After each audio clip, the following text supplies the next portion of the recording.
Maintenant, une fois que nous avons appliqué l'approche managériale et l'approche normative au niveau de l'ensemble des services et entités de l'entreprise, nous pouvons consolider nos résultats. La consolidation de ces résultats se fera dans un tableau, une matrice, qui a la même forme que la matrice que nous avons utilisée pour le recensement des effectifs actuels.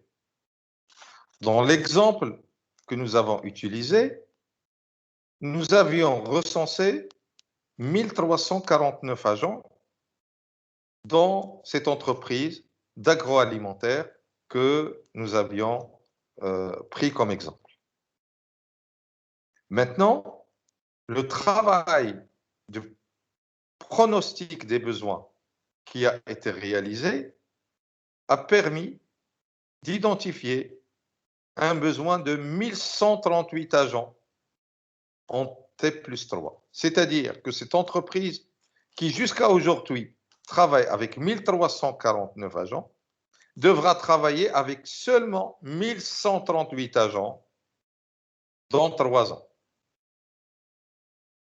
Et la répartition des effectifs de ces 1138 agents prévisionnels, qui ne constituent pas la situation actuelle, mais constituent la situation cible que l'entreprise souhaiterait, eh bien, cette répartition va se faire par famille professionnelle et par catégorie socio-professionnelle.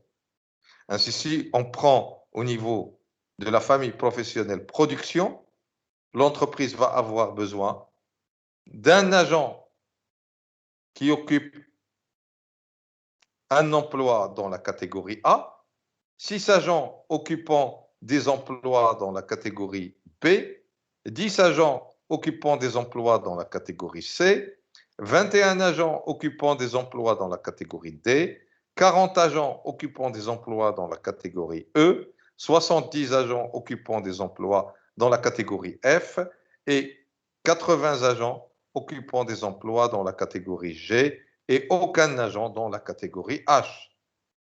Il y a bien entendu des changements importants que cette entreprise va connaître.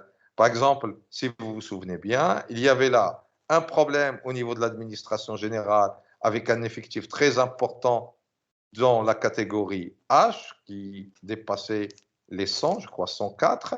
Eh bien, à l'avenir, dans 3 ans, cette entreprise n'aura plus besoin d'avoir des agents dans la catégorie H. Et donc, comme vous voyez ici, il y a 0. Donc, il y aura nécessairement des changements entre la actuelle et la situation cible en T+3.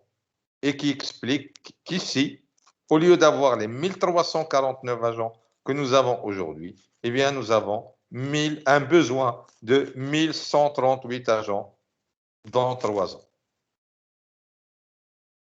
Cette matrice, c'est la matrice de pronostic des besoins.